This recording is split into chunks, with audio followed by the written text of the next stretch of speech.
Bien-aimés du Christ, la paix soit avec vous. L'Église célèbre en ce 15 août 2020 la solennité de l'Assomption. Nous méditerons alors sur les textes de l'Apocalypse au chapitre 11, le psaume 44, la première lettre aux Corinthiens au chapitre 15, l'évangile de Jésus-Christ selon saint Luc au chapitre 1, versets 39 à 56. La voix du Seigneur aujourd'hui, une réflexion proposée par le jésuite Jean Améglé. Le sage africain affirme dans les yeux de chaque moment scarabée, son petit est une gazelle. En d'autres mots, toute maman valorise et chérit son enfant et toute naissance transforme l'entièreté de la vie d'une maman. En ce jour de l'Assomption, nous célébrons la naissance au ciel de la mère de notre Sauveur, car elle fut liée corps et âme à son Fils. Il est bien vrai qu'aucun texte biblique ne fait mention de Marie montant au ciel. Cependant, l'Église catholique célèbre cette fête parce qu'elle croit que la montée au ciel est un privilège divin accordé à la Sainte Mère de Dieu pour son union particulière avec Jésus. Ce lien n'est pas seulement biologique, il est émotionnel, spirituel et même ontologique.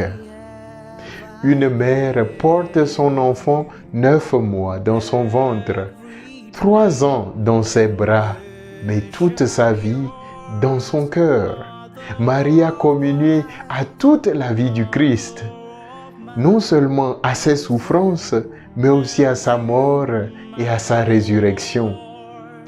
Dans sa lettre aux Corinthiens, saint Paul rappelle que tous ceux et celles qui meurent dans le Christ recevront la vie.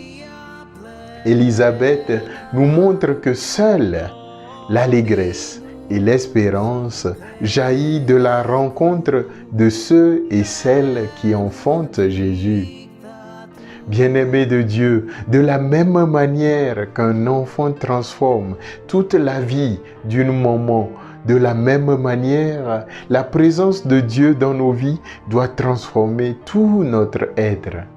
Chaque fois que nous laissons place à la naissance de Jésus dans nos cœurs, nous préparons comme Marie notre place au ciel.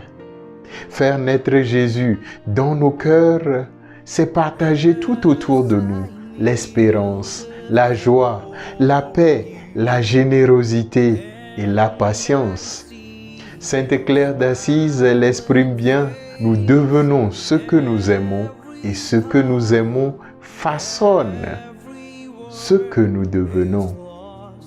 Aimer son enfant Jésus a transformé Marie en reine du ciel. Que nos vies soient aussi transformées par la présence de Jésus dans nos cœurs. Tout cela n'est possible qu'en fixant les yeux sur les choses d'en haut. Le dicton français affirme en ce sens: qui recherche la lune ne voit pas les étoiles. Bonne fête de l'Assomption à tous et à toutes.